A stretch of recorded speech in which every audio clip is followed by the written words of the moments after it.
Bismillahirrahmanirrahim. Assalamualaikum warahmatullahi wabarakatuh. Alhamdulillahi rabbil alamin. Wassalatu wassalamu ala ashrafil anbiya'i wal mursalin Sayyidina wa habibina wa qurrati a'yunina wa maulana Muhammad an-nabiyil ummi wa ala alihi wa sahbihi ajma'in. Alhamdulillah, Allah subhanahu wa ta'ala kembali mempertemukan kita dalam acara yang baik ini, di mana kita akan kembali menyaksikan kejadian di hari kemudian yang dengannya insya-Allah setiap dari kita dibantu oleh Allah Subhanahu wa taala untuk menjadi hamba yang munib, yang dari waktu ke waktu kembali kepada Allah, hadir menyaksikan Allah Subhanahu wa taala yang selama ini kita menyaksikan dengan yakin kita, insya-Allah kita mendapatkan kehormatan liqa Allah, berjumpa dengan Allah Subhanahu wa taala dalam ridhonya, dalam surganya, kerana rahmat Allah Subhanahu wa taala yang tak terhingga kepada kita semua dari kehidupan dunia sampai alhamdulillah sampai di kehidupan abadi di akhirat nanti.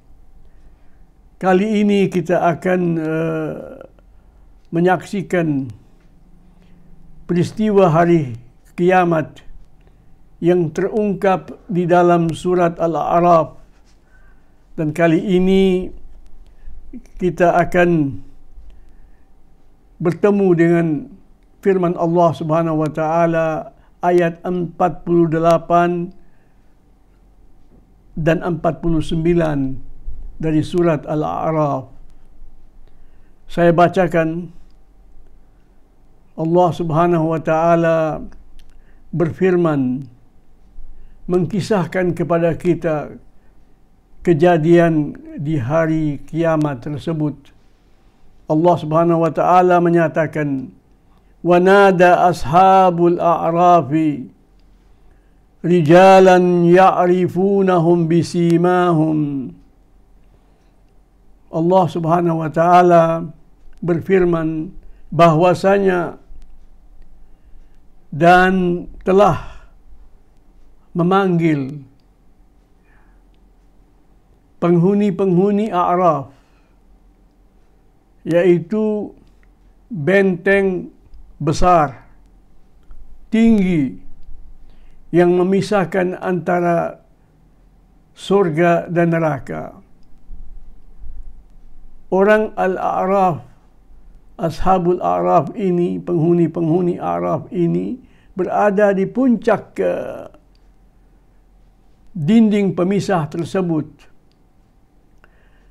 Mereka bisa menyaksikan penghuni-penghuni surga, dan dalam waktu yang sama mereka juga menyaksikan penghuni neraka. Walaupun sebagaimana yang kita ketahui dalam pertemuan kita yang lalu, bahwa mereka tidak pernah kepingin untuk melihat neraka. Namun Allah Subhanahu wa taala yang menggerakkan wajah mereka ke neraka agar supaya mereka menyaksikan apa yang perlu mereka saksikan, dan mereka berperan pada saat itu.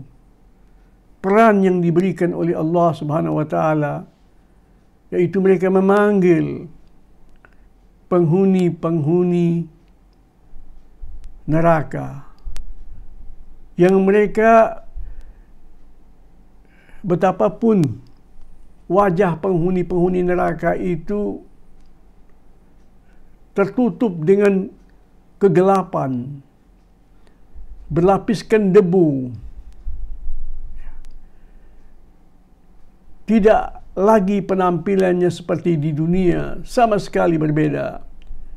Namun subhanallah, mereka mengenal masing-masing orang yang akan mereka hadapkan pembicaraan tersebut. Di dalam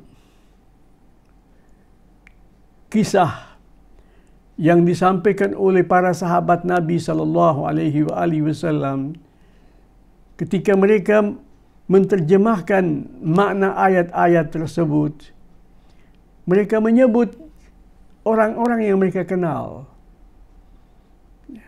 Orang-orang yang mereka kenal di kehidupan duniawi, yaitu tokoh-tokoh, pemuka-pemuka orang kafir. Jadi mereka berbicara sebagai contoh bahwa siapa saja yang dipanggil oleh penghuni-penghuni Al-A'raf, mereka sebut orang-orang yang mereka kenal. Namun firman Allah Subhanahu wa taala berdimensi universal. Tidak saja berkaitan dengan pemanggilan-pemanggilan yang ditujukan kepada tokoh-tokoh kafir di zaman Rasulullah sallallahu alaihi wasallam. Itu nanti di hari kemudian sangat universal, maknanya sangat umum. Jadi penghuni-penghuni Al-A'raf ini yang berada di puncak dinding yang tebal itu, ada di antara mereka yang akan memanggil, boleh jadi orang-orang yang dikenal pada zaman kini, di abad 20-21 ini. Dimensinya sangat luas. Nah, kita kembali apa yang diucapkan oleh penghuni-penghuni puncak benteng tersebut. Mereka berkata, qalu ma aghna ankum jam'ukum wa ma kuntum tastakbirun. Mereka berkata, hei kamu tokoh-tokoh kafir yang dahulu hidup dalam kesombongan, hidup di dalam membangun kekuatan untuk memerangi kebenaran, memerangi Rasul sallallahu alaihi wasallam dan kaum muslimin, khususnya orang-orang yang lemah, yang tertindas. Tidak ada gunanya sama sekali kekuatan yang kamu bangun dahulu di dunia. Tidak berguna sama sekali kekayaan yang kamu tumpuk-tumpuk di dunia untuk menghina-dinakan kaum muslimin yang lemah, kaum muslimin yang miskin, yang fakir, yang kamu tindas dahulu di dunia. Semuanya tidak ada gunanya sama sekali. Dahulu kamu banggakan itu semuanya. Dan kamu membayangkan pada saat itu bahwa kalian tidak mungkin akan mengalami kesengsaraan sama sekali. Tetapi apa yang terjadi pada saat ini? Demikian ucapan penghuni-penghuni Al-A'raf tersebut. Kemudian Mereka juga menyatakan, ahaula'il ladzina aqsamtum la yanaluhumullahu birahmatin. Mari kamu lihat. Jadi bagaimana itu penghuni-penghuni puncak benteng ini, Al-A'raf ini berkata kepada penghuni-penghuni neraka, mari sini. Mari kamu lihat penghuni surga. Mari kamu lihat orang-orang yang kamu lecehkan di kehidupan dunia dahulu. Karena mereka beriman kepada Allah dan Rasul-Nya. Dahulu kamu mengatakan bahwa orang-orang itu ketika masuk Islam tujuannya tidak tulus. Mereka adalah orang-orang miskin. Mereka hanya untuk tujuan duniawi. Ya. Tidak beda dengan apa yang kami lakukan. Tujuan kami duniawi. Tetapi kami mendapatkan segala yang diberikan oleh Allah Subhanahu wa taala.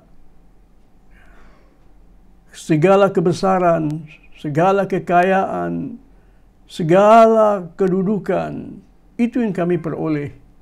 Maka kami tidak perlu untuk mengikuti Muhammad. Dan kami tidak perlu juga untuk beriman kepada hari kemudian. Itulah pernyataan tokoh-tokoh kafir pada saat itu. Yani. Bahkan mereka bersumpah. Ya. Jadi penghuni A'raf itu berkata, ahaula'il ladzina aqsamtum, bukankah orang-orang yang lemah ini yang dahulu kalian bersumpah? Kalian bersumpah bahwa orang-orang ini tidak akan mendapatkan rahmat Allah Subhanahu wa taala. Mereka mengikuti Muhammad bukan tulus kepada Muhammad. Mereka mengikuti Muhammad karena Muhammad dermawan. Muhammad sangat pemurah. Tujuan mereka bukan Allah, apalagi untuk Muhammad. Tetapi mereka memanfaatkan kebaikan Muhammad. Maka kami tidak perlu itu semuanya. Karena kami hidup dalam kemewahan, hidup di dalam kekayaan. Maka penghuni A'raf itu berkata, ini lihat ini. Lihat. Lihat ini Bilal. Yang dahulu kamu tindas, yang kamu hina. Ini Suhaib Ar-Rumi. Ini Khabbab Ibn Al-Arad. Itu sahabat-sahabat yang dahulu tersiksa di Mekah. Karena mereka beriman kepada Rasul sallallahu alaihi wasallam. Itu Khabbab, itu dia tukang besi. Betapa mereka membulinya. Mereka membeli darinya peralatan-peralatan besi. Kemudian mereka menunda-nunda pembayaran. Karena Khabbab tidak memiliki kemampuan untuk mendapatkan hasil kerjanya. Kemudian ketika mereka menyaksikan Khabbab menjadi Muslim, mereka menyiksa Khabbab dengan besi yang sudah menjadi pedang yang dia buat untuk mereka. Baju besi itu dipanas kemudian ditaruh di punggungnya Khabbab sampai keroak itu punggungnya Khabbab. Dia mengatakan ini orang tidak akan mendapatkan apa-apa dari Allah karena dia tidak tulus kepada Allah, apalagi kepada Muhammad sallallahu alaihi wasallam. Penghuni Arab berkata, lihat apa yang Allah berikan kepada Khabbab, apa yang Allah berikan kepada Bilal, kepada Suhaib Ar-Rumi, kepada Mus'ab ibn Umair, kepada Ala Yasir, keluarga Yasir. Itu mereka sebut semua. Perhatikan betapa mereka bergelimangan dalam nikmat-nikmat surgawi yang tak terhingga. betapa mereka bagaikan raja-raja yang sangat mulia dan sangat perkasa karena mereka mendapatkan ridho Allah Subhanahu wa taala. Ini mereka mendapatkan rahmat Allah, mendapatkan ridho Allah, mendapatkan pujian Allah, mendapatkan cinta Allah Subhanahu wa taala. Allah sendiri yang berfirman kepada mereka, "Udkhulul jannata." Masuklah kamu semuanya ke dalam surga. La khaufun alaikum. Tidak ada rasa takut untuk menghadapi masa depan. Masa depan seluruhnya bahagia, seluruhnya kehidupan, seluruhnya kenikmatan. Wala antum tahzanun. Kamu semua tidak ada yang pernah sedih meninggalkan kehidupan dunia yang lalu. Itulah sahabat-sahabat Nabi sallallahu alaihi wasallam. Perlu diingatkan bahwa dimensinya ini sangat universal. Itu juga terjadi pada orang-orang yang memusuhi kebenaran, yang bangga dengan kekayaan duniawi, kemudian dalam waktu yang sama tidak pernah bersyukur kepada Allah Subhanahu wa taala. Ayat yang seperti ini atau yang mirip seperti ini ada di tempat-tempat lain dalam Al-Quranul Karim, menunjukkan ini merupakan kebiasaan orang-orang kafir yang sombong dan congkak. Sehingga Allah Subhanahu wa taala antara lain berfirman di surat Saba. Di surat Saba ayat 34 dan 35.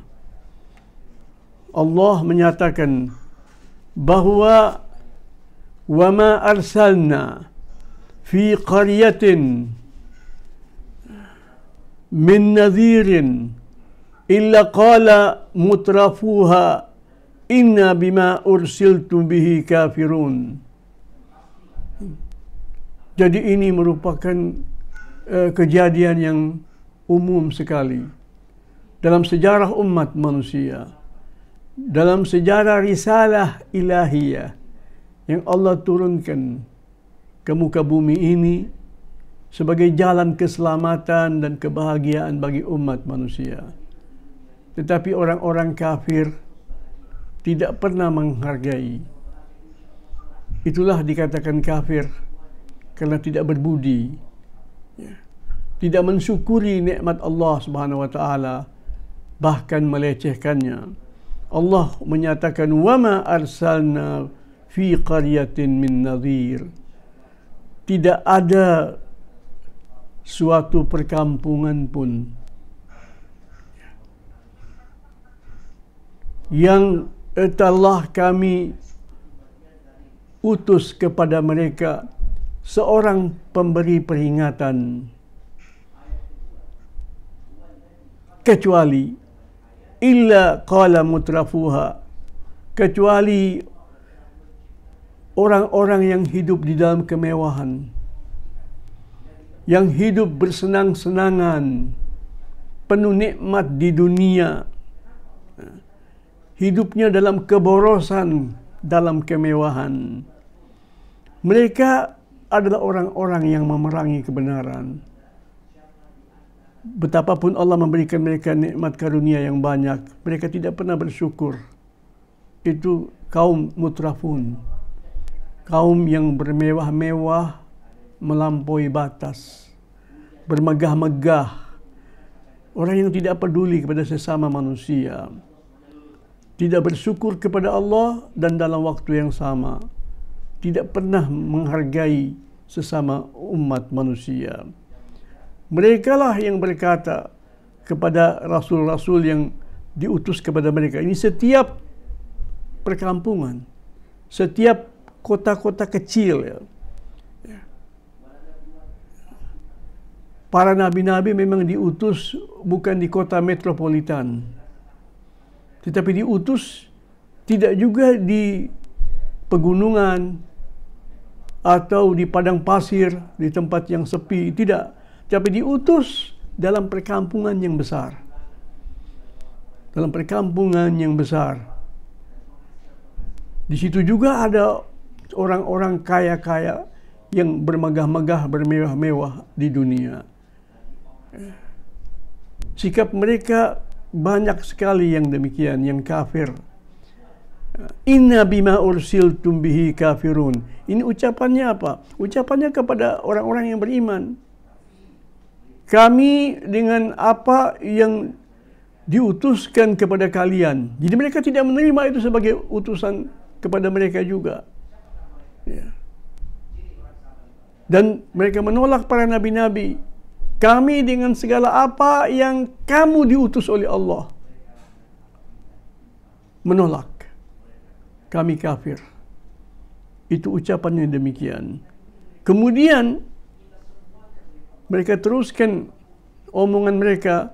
Wa qalu nahnu aktsaru amwalan wa auladan wa ma nahnu bimu'adzabin.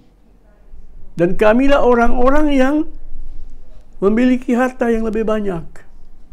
Dan kami adalah orang-orang yang memiliki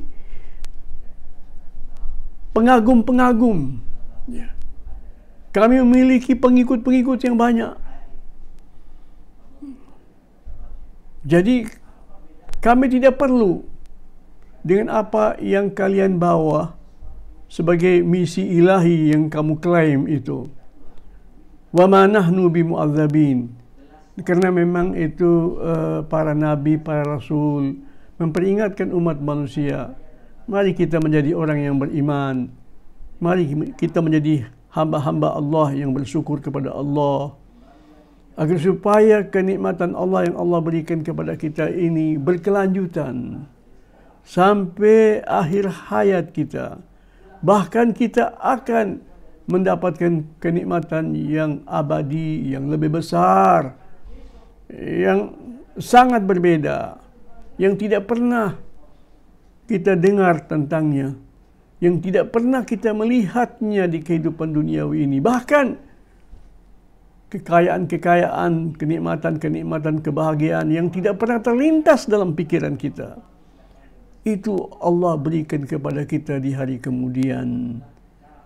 Kalau kita tidak bersyukur, bahkan menjadi hamba yang kafir, kita akan memikul resiko yang sangat berat. Itulah yang dikatakan apa? Siksaan. Itulah azab. Tetapi apa jawaban mereka? Ya. Jika ada itu hari kemudian, maka kami juga akan menjadi orang-orang yang paling beruntung. Kami tidak akan pernah tersiksa di hari kemudian. Bukankah kalian mengatakan bahwa semuanya ini pemberian Tuhan? Tuhan yang menciptakan alam semesta ini? Kalau memang Tuhan yang memberikan kepada kami di dunia, maka Dia pula yang akan memberikan kepada kami di akhirat. Wa ma nahnu bimu'adzabin. Maka kami tidak akan pernah tersiksa di akhirat nanti. Demikianlah ucapan pemuka-pemuka kafir itu. Di ayat yang lain, di surat Al-An'am sebagai contoh, mereka mengatakan, ya, apakah janji-janji kamu, wahai Rasul, wahai Nabi, janji-janji kamu tentang kehidupan yang lebih baik, tentang kebahagiaan abadi kepada orang-orang lemah ini, orang-orang miskin ini, tidak membuat kami percaya. Kerana Allah Subhanahu wa Ta'ala, kalau memang Dia mengadakan hari akhirat, Dia juga yang telah memberikan kepada kami dunia. Jika memang ada hari akhirat, tentu kami juga mendapatkannya. Buktinya dia dermawan kepada kami di kehidupan duniawi, tentu di kehidupan akhirat, kalau akhirat itu ada, akhirat itu abadi, kami juga akan mendapatkan hasil kedermawanan dia yang lebih besar. Tidak mungkin orang-orang yang tidak mendapatkan apa-apa ini di dunia, yang terpaksa datang kepada sang Nabi, ya, akan mendapatkan keistimewaan. Tidak masuk di akal. Kami lebih cerdas, ya, kami lebih cerdik. Usaha kami membuktikan bahwa itulah kami. Ya. Jadi orang-orang ini tidak memiliki kecerdasan, kemampuan berpikir, sehingga mereka tidak mampu untuk berusaha. Mereka orang-orang yang miskin. Ya. Ahaula'i manallahu alaihim min bainina. Apakah orang-orang yang seperti ini yang akan mendapatkan keistimewaan di hari kemudian? Mendapatkan keistimewaan. Mereka orang-orang gagal di dunia, kemudian mendapatkan keistimewaan di akhirat, dan kami tidak. Itu tidak masuk di akal. Namun Allah Subhanahu wa taala langsung menjawab di surat Al-An'am ayat 53, "Alaisallahu bi'a'lama bisyakirin." Itu jawaban Allah Subhanahu wa taala. Jawaban yang terungkap di dalam Al-Qur'anul Karim. Tetapi kalau orang-orang kafir itu tidak beriman kepada Al-Quran, tidak beriman kepada Rasul Muhammad sallallahu alaihi wasallam, demikian juga tidak beriman kepada Taurat, tidak beriman kepada Musa, tidak ada gunanya. Walaupun dikatakan kepada mereka, ini jawaban Allah Subhanahu wa taala. Alaihissallahu bi'a'lama bisyakirin? Bukankah Allah Subhanahu wa taala yang lebih tahu mana hamba yang bersyukur, mana hamba yang kafir?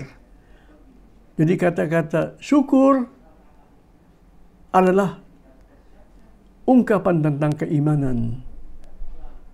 Kekafiran adalah ungkapan tentang penolakan, ketidakberbudian manusia terhadap Allah Subhanahu wa ta'ala.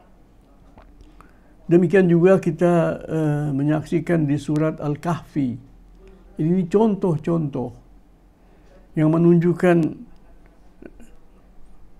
orang-orang kafir itu yang betul-betul kafir, ya. Sebagaimana yang ditampilkan oleh Allah Subhanahu wa taala dalam Al-Quran dan di dalam penyaksian-penyaksian kita terhadap hari kiamat. Itu satu model. Di zaman apapun, di tempat manapun, ada kesamaan antara orang-orang kafir itu. Di surat Al-Kahfi, di ayat 34,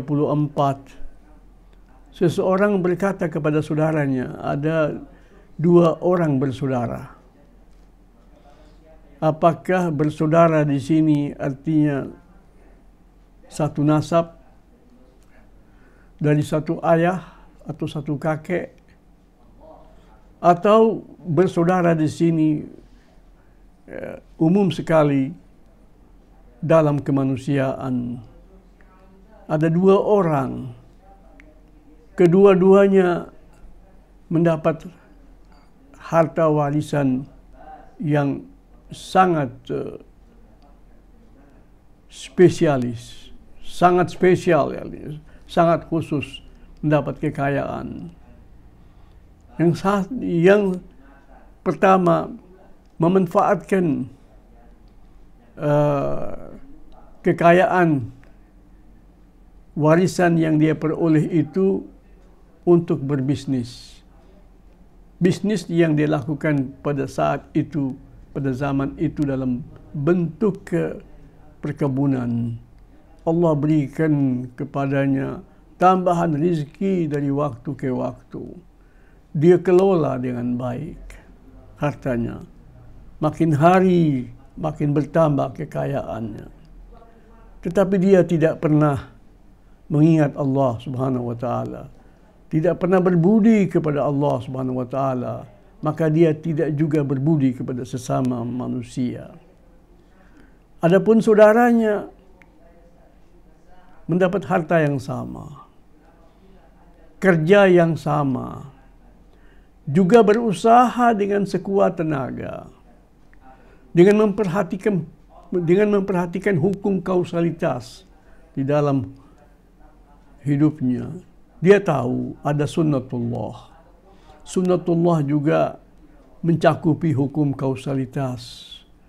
Tetapi dia juga sadar dia harus menjadi hamba yang bersyukur, hamba yang berbudi, dan syukurnya itu tercermin dalam pergaulannya terhadap sesama manusia. Betapa dia membayar zakat dengan baik. Dia menjadi orang yang memperhatikan keperluan umat di dalam pendidikan, di dalam keberagamaan. Jadi temannya ini mengkritisinya. Kenapa? Karena dia saksikan saudaranya yang kedua ini tidak mendapatkan keuntungan dan kekayaan seperti yang dia peroleh. Dia kritik. Ya, makanya kamu tidak bisa maju-maju. Ya. Betul kamu tidak jatuh miskin, tetapi kamu tidak menjadi multimilioner. Kau tidak menjadi seorang konglomerat. Ya. Untung-untung kau masih hidup. Untung-untung keluargamu masih hidup di dalam kesejahteraan. Kau sangat menyia-nyiakan harta kekayaanmu yang tidak kau manfaatkan dengan baik. Maka si kaya ini dengan segala kebanggaan dan kesombongannya berkata, "Ana aktsaru minka malan wa azzu nafara." Tidakkah kau lihat bahwa kekayaanku jauh berbeda dengan kekayaan kamu? Bukankah saya memiliki karyawan yang jauh lebih banyak daripada yang kau miliki? Bukankah kau tidak menyaksikan betapa aku ini dikagumi oleh banyak orang? Aku jadi idola banyak manusia. Itu kebanggaannya. Dan Allah Subhanahu wa taala mengkisahkan kita tentang orang ini. Allah menyatakan wa dakhala jannatahu wa huwa zalimun li nafsihi. Perhatikan, Allah menyatakan si kaya ini, si milioner ini, kalau masuk ke perkebunannya, masuk ke pusat bisnisnya, ya, dia masuk dengan segala kecongkakan dan kebanggaan, dan dia zalim kepada dirinya sendiri. Qala ma azunnu an tabida hadhihi abada. Dengan segala pede, dia mengatakan kekayaanku ini tidak akan pernah punah. Ya. Tidak mungkin kekayaanku ini ya akan hilang. Aku akan jadi orang kaya sepanjang hidupku. Ya. Kemudian dia mengatakan, ma'adhunnu sa'ata qa'imatan. Dan aku juga mengira sepertinya kiamat itu tidak akan pernah terjadi. Tidak kubayangkan, mana mungkin ada hari kiamat. Omongan para nabi itu semuanya itu palsu. Dari dulu mereka bicara tentang kiamat. Kiamat tidak akan pernah terjadi. Wala in ruditu ila rabbi, subhanallah. Jikapun ada kiamat dan aku dipulangkan ke Tuhanku, ke penciptaku, ke penganugerahku, itu ucapannya.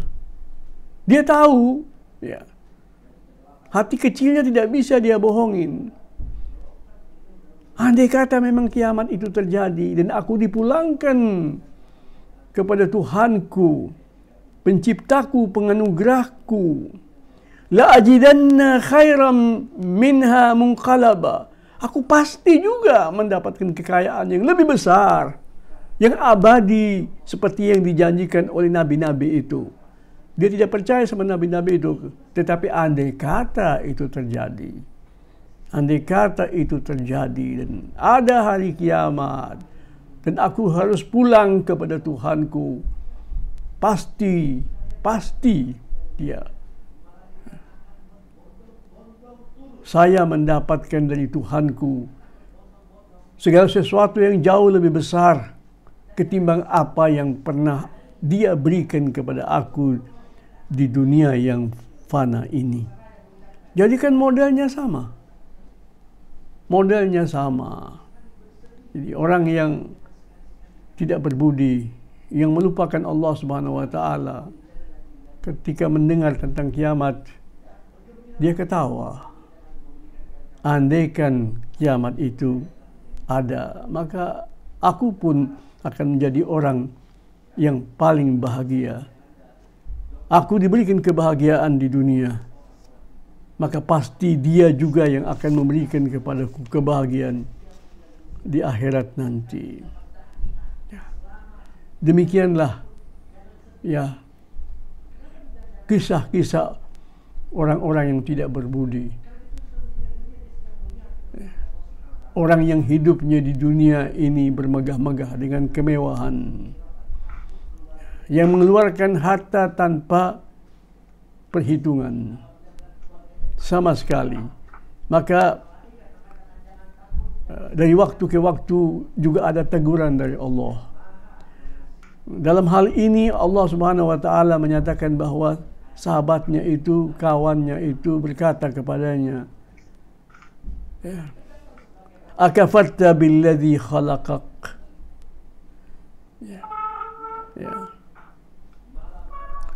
Apakah kekayaan ini membuat kamu kafir kepada Allah? Kamu menjadi tidak berbudi kepada Allah, tidak bersyukur kepada Allah Subhanahu wa taala. Padahal Dia menciptakan kamu. Tidak usah kita bicara tentang kekayaan dulu. Bicaralah tentang dirimu, ruh dan jasadmu.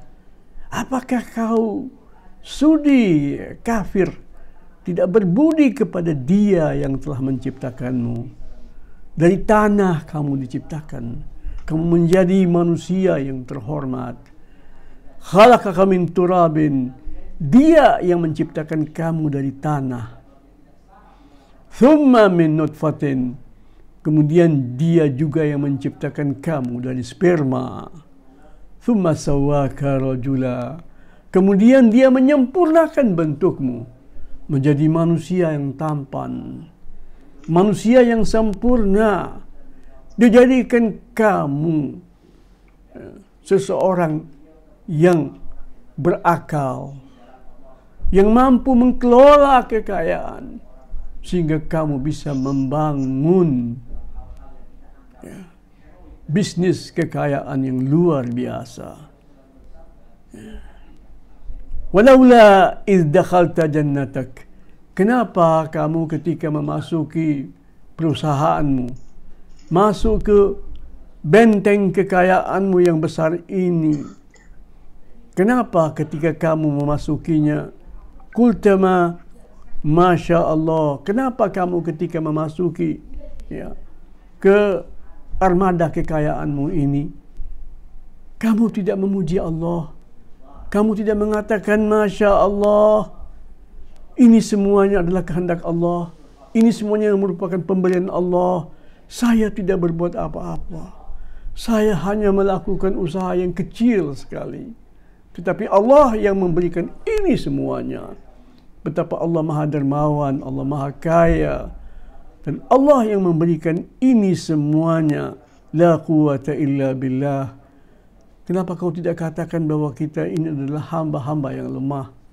Kita tidak memiliki kemampuan apa-apapun. Kemampuan kita sangat terbatas. Ini semuanya merupakan kemudahan dari Allah Subhanahu wa ta'ala. Inilah pelajaran dari Allah Subhanahu wa ta'ala. Kemudian Allah Subhanahu wa ta'ala menurunkan ujian besar, teguran yang tak terhingga baginya. Allah hancurkan kekayaannya. Pada saat itu betul-betul dia gigit jari ya. Jadi Allah Subhanahu wa taala ketika menegur manusia dari waktu ke waktu, itu juga merupakan kenikmatan. Agar supaya manusia itu sadar, agar supaya manusia itu kembali kepada Allah Subhanahu wa taala. Adapun kita orang-orang yang beriman, apalagi kalau kita termasuk hamba-hamba yang munib, dari waktu ke waktu kita belajar dari Al-Quranul Karim betapa Allah Subhanahu wa taala akan mendemonstrasikan hisabnya di hari kemudian. Orang-orang yang membangun kemegahan di dunia, keperkasaan di dunia, tujuannya tidak berbeda dengan tujuan kita semua manusia. Kita ingin hidup sejahtera di dunia ini, tetapi juga kita ingin hidup sejahtera di kehidupan yang abadi. Kita ingin menjadi hamba-hamba yang bersyukur kepada Allah Subhanahu wa taala. Maka Allah Subhanahu wa taala mengingatkan kita bahwa semua manusia itu sama. Orang yang sombong, yang bermegah-megahan, yang hidupnya di dalam pemborosan harta karena dia mendapatkannya dengan mudah. Ternyata kemudahan itu juga dari Allah Subhanahu wa taala. Mereka tidak sadar bahwa itu istidraj. Allah Subhanahu wa taala tidak memberikan keberkahan. Allah tambah rezeki tapi tanpa keberkahan. Karena itu merupakan istidraj, pancingan. Demikian sunnatullah. Allah memberikan kepada hambanya kenikmatan. Kemudian ketika hamba itu lupa, Allah tegur. Ketika teguran Allah Subhanahu wa taala itu tidak dimanfaatkan olehnya, Allah bisa tegur dengan teguran yang lebih keras. Dan teguran-teguran itu semuanya mengandung nikmat, mengandung pelajaran. Dan ketika dia tidak juga sadar, terjadilah istidraj. Allah tegur, dia bisa bangkrut. Allah tegur seseorang itu rezekinya bisa menurun sekali. Tetapi ketika itu semuanya tidak dimanfaatkan olehnya, tidak menjadi pelajaran baginya, itu Allah Subhanahu wa taala bisa merubah caranya. Itu sunnatullah, bagian daripada sunnatullah. Undang-undang kehidupan yang Allah terapkan kepada manusia. Itu Allah bisa melakukan kepadanya istidraj. Yaitu Allah berikan kepadanya kenikmatan yang meluap-luap. Meluap-luap. Allah bukakan untuknya pintu kekayaan. Dari manapun kadang-kadang dia bingung. Makin kaya. Dia menjadi konglomerat, menjadi multimilioner. Sehingga dia tidak bisa lagi mengurus kekayaannya. Kekayaannya betul-betul menjadi beban pikirannya. Pada saat itu, kemudian Allah memberikan kekayaan yang berlimpah ruah. Kemudian Allah hancurkan sekaligus. Tidak berkah. Anak keturunannya tidak bisa menikmatinya. Allah habiskan, maka dia menjadi orang yang putus asa. Putus asa di dunia, apalagi di akhirat nanti. Itu bagian daripada sunnatullah. Tetapi orang-orang yang beriman akan mendapatkan pelajaran dari kehidupannya sendiri dan juga dari orang lain. Allah menyatakan, ayabtaghuna indahumul izzata fa innal izzata lillahi jami'an. Betapa banyak orang itu mencari kemegahan dan keperkasaan duniawi. Tetapi dia tidak tahu yang dia dapat itu juga dari Allah. Berkahkah atau tidak? Apakah itu merupakan istidraj? Ya. Allah berikan kemegahan dan keperkasaan tetapi tidak berkah. Itu istidraj. Akan dikejutkan dengan sesuatu yang luar biasa. Beda dengan keberkahan. Allah menyatakan fa innal izzata lillahi jami'an. Segala keperkasaan, segala kebesaran, semuanya milik Allah Subhanahu wa taala. Jika dia berikan kepada orang yang beriman, bersamanya keberkahan. Tidak demikian keadaan orang yang tidak beriman, tidak berbudi kepada Allah dan tidak berbudi kepada sesama umat manusia. Mereka itu akan mengalami keputusasaan. Na'udzubillahi min dzalik. Manusia tidak sadar itu bahwa kebahagiaan duniawi ini bahagia murni. Bahagia yang murni. Bahagia yang murni itu melahirkan bahagia yang abadi. Betapa orang bersenang-senang, berfoya-foya, dilihat sepintas lalu dia bahagia.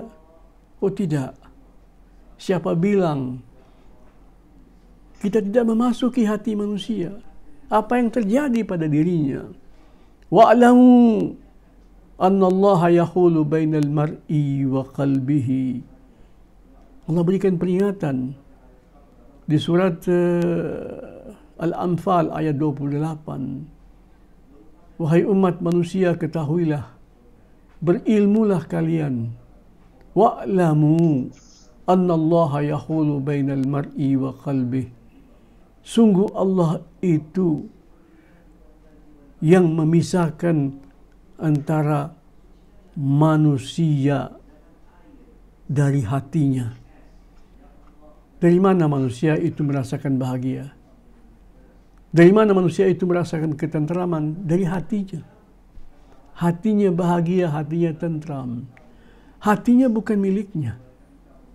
Allah menyatakan, Allah menjadi pemisah antara seseorang dengan hatinya. Boleh jadi dia berpesta pora, bermabuk-mabukan. Dia sebetulnya hanyut dalam narkoba sebetulnya. Dia tidak berakal lagi. Apa yang dia tampilkan itu bukan yang dia rasakan. Keanehan sebetulnya yang dia alami. Allah Subhanahu wa taala memisahkan seseorang dari hatinya.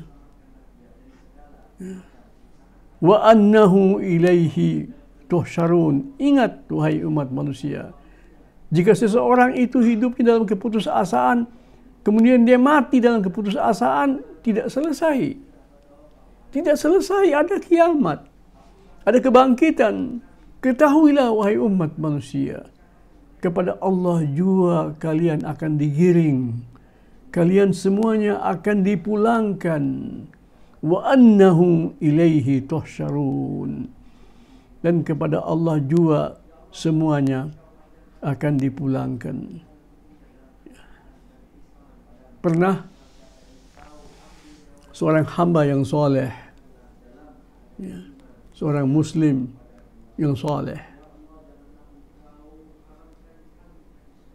yang membagi hartanya dengan bijaksana, sesuai dengan yang diamanatkan oleh Allah Subhanahu wa taala.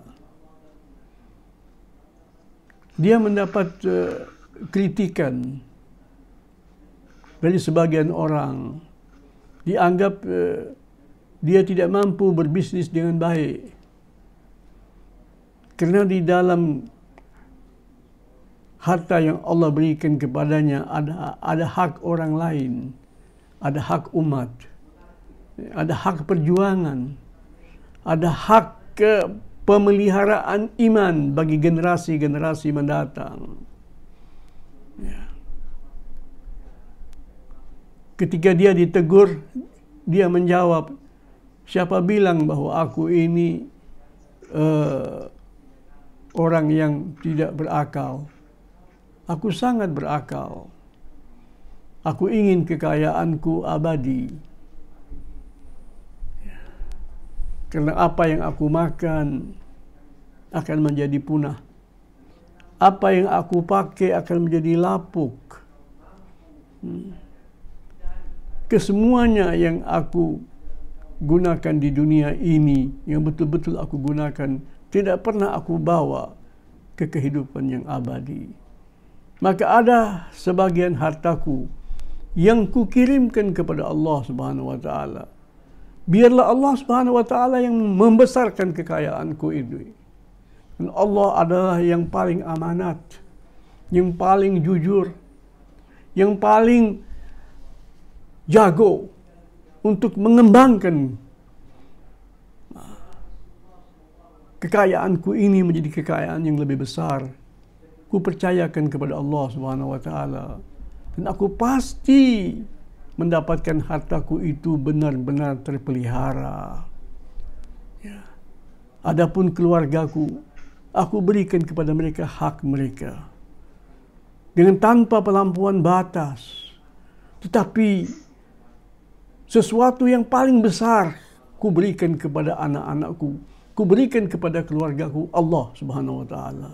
Aku berikan kepada mereka Allah Subhanahu wa taala, sehingga mereka tidak pernah sepi kapanpun dan dimanapun, karena Allah selalu menemani mereka.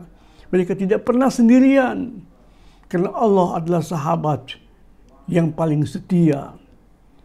Maka sebagaimana hartaku kuberikan kepada Allah untuk dipelihara dan dikembangkan, untuk keluargaku yang tercinta, untuk anak-anakku yang sangat kucintai, kuberikan kepada mereka hak mereka.